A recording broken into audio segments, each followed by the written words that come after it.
जो निर्णय दिया है उससे तथ्यों के कठोर धरातल पर आम आदमी पार्टी का अहंकार चकनाचूर हो गया है। स्वघोषित कट्टर ईमानदार का किरदार धारदार तथ्यों के साथ पूरी तरह तार तार हो गया है। यह सामान्य बात नहीं है।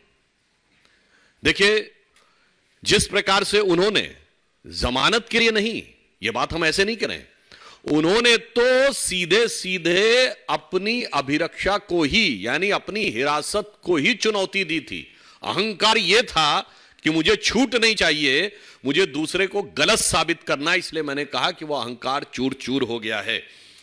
क्योंकि माननीय न्यायालय ने जो अभी मीडिया में प्राप्त सूचना उसके अनुसार यह बिंदु स्पष्ट कहा है, court clarifies that the petition is for deciding the arrest is illegal. क्योंकि उन्होंने तो सीधे यह कहा था कि अरेस्ट ही लीगल है, यानी वो जमानत मांग ही नहीं रहे थे, और इतनी बड़े अहंकार के साथ वो आगे बढ़ने का प्रयास कर रहे थे। दूसरा विषय बहुत स्पष्ट मैं आपके सामने उद्धृत करना चाहता हूं। Material collected by the ED reveals that the Kejriwal conspired was involved in formulation of excise policy. बार बार हम लोग कहते थे साक्ष्य जांच एजेंसियों ने दिए हैं और वो न्यायालय के समकक्ष हैं, ना हमारे पास हैं ना किसी अन्य के पास हैं, इसलिए उस पर बयानबाजी निरर्थक है।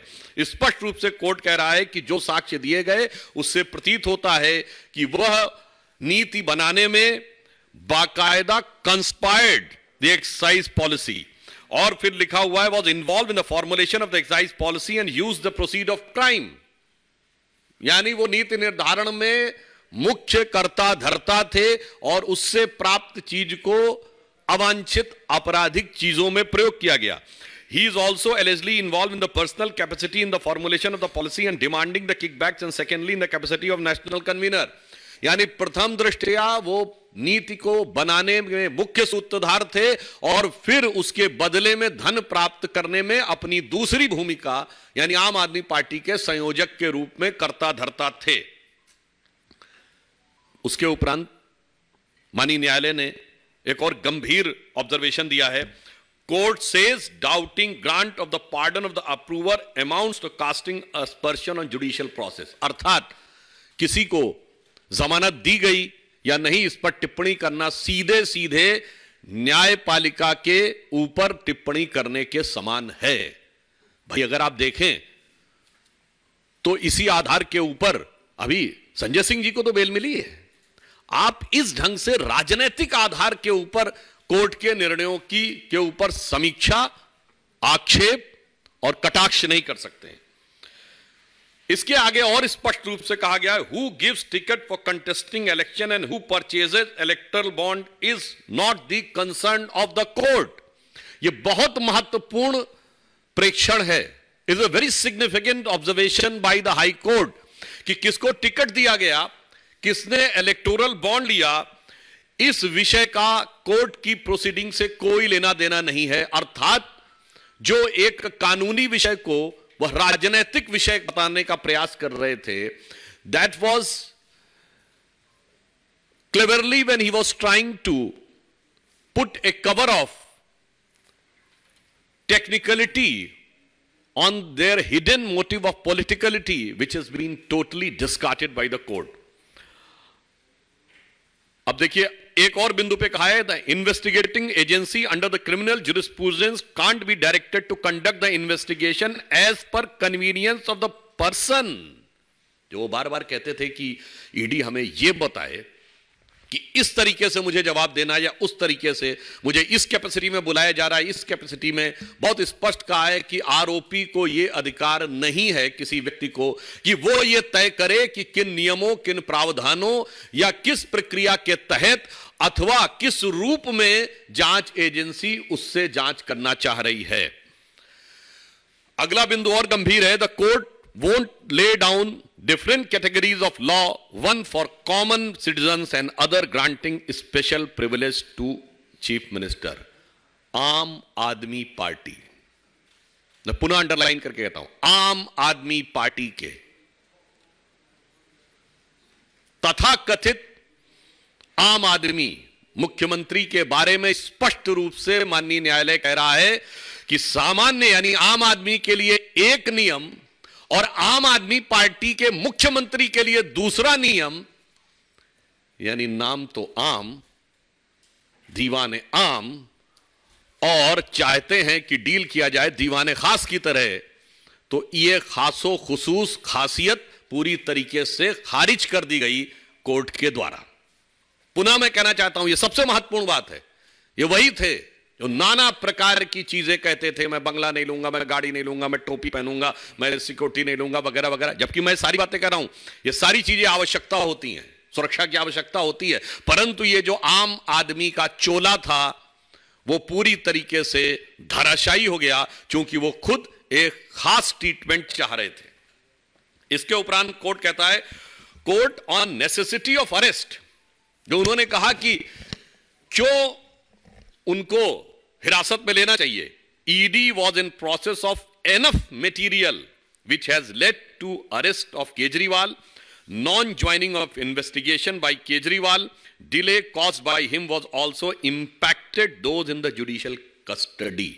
अर्थात उनका बार बार ईडी के सम्मन को दरकिनार करना, जवाब देने से मना करना, यह गलत था और पर्याप्त मटेरियल उपलब्ध था उनसे पूछताछ और जांच करने के लिए। दूसरा, एक गंभीर बात कही गई, जो बार बार न्यायिक प्रक्रिया को राजनीतिक रंग देने का प्रयास और उसके ऊपर राजनीतिक आक्षेप करने का प्रयास है। उस पर कोर्ट ने साफ कहा है, जजेस are bound by the law not by the politics. आप उसमें राजनीति करना चाहते हैं, चूंकि आप लगातार 9 सम्मन डिले कर रहे थे, चूंकि आपको पता था कि लोकसभा का चुनाव आने वाला, अनायास नहीं आने वाला था। इसका अर्थ यह हो गया कि आप न्यायिक प्रक्रिया को राजनीतिक दहलीज तक ले जाने का कार्य आप कर रहे थे। कोर्ट ने स्पष्ट कहा है, किसी भी प्रकार की राजनीतिक गतिविधि से न्यायिक प्रक्रिया प्रभावित होने वाली नहीं है, अर्थात टाइमिंग वाली बात ध्वस्त हो गई। देन उसके आगे और उससे गंभीर बात कही है, political considerations can't be brought before court of law. जो इस प्रकार की बात कहना कि चुनाव आ रहा है, वैसे तो ये लोग इस बात के बड़े आदतन शरारती हैं। याद करिए 2019 के लोकसभा से पहले कांग्रेस पार्टी के नेता भी वकील का चोला ओढ़कर श्री राम जन्मभूमि के मुद्दे पर भी यही कह रहे थे कि चुनाव आ रहा है तो इसको बाद में करिए। आज भ्रष्टाचार के मुद्दे पे चुनाव आने की बात पे कही तो कोर्ट साफ साफ कह रहा है कि किसी भी प्रकार का राजनैतिक संदर्भ न्यायालय के समक्ष देना उचित नहीं है। इसके उपरांत कोर्ट कहता है, court are concerned with the constitutional morality not the political morality. Court साफ कहता है कि ये जो आप तथाकथित अपनी नैतिकता राजनीति का बात करते हैं, इससे कोर्ट को कोई मतलब नहीं है, वो केवल हार्ड कोर फैक्ट्स के बारे में कहता है। अब आगे की बात और भी गंभीर है, जो कहते थे चवन्नी नहीं मिली। इस पॉइंट में माननीय न्यायालय कहता है, this court holds that ED was able to place enough material statement of the approvers and their own candidate stating that was given to for Goa elections, it completes the chain regarding the money sent for Goa elections। यानी जब उनके स्वयं के प्रत्याशी ने यह बयान दिया है कि उसको इस प्रकार का धन इस स्रोत से प्राप्त हुआ है, तो यह प्रथम दृष्टया इस संदेह की पुष्टि करता है कि पैसा कहां से आया। जो कहते थे चवन्नी नहीं मिली, अब चवन्नी नहीं, वो करोड़ों का ट्रेल मिल रहा है।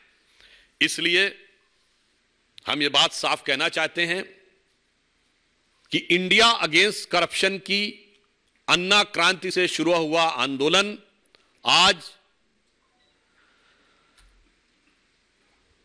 के में तब्दील हो गया है, यानी केजरी करप्शन क्रांति में तब्दील हो गया है। एक दशक के अंदर इतना बड़ा पराभव संभवतः भारत की राजनीति में कभी देखने को नहीं मिला होगा। और इसी के साथ एक बात और साफ हो गई है कि तथाकथित इंडी गठबंधन के नेताओं ने उसी रामलीला मैदान में जहां इंडिया अगेंस्ट करप्शन की क्रांति हुई थी, वहां जिस करप्शन को लेकर रैली की थी, अब साफ हो गया कि केजरीवाल जी विगत 30-35 वर्षों से जेल के अंदर बाहर जाने का जो क्रम चल रहा था, वो तमाम नेता, श्री लालू प्रसाद यादव जी से लेके, शिबू सोरेन जी से लेके, डीएमके के नेता करुणानिधि कनिमोझी, ए राजा से लेके अन्य नेताओं से रत्ती भर भी अलग नहीं हैं।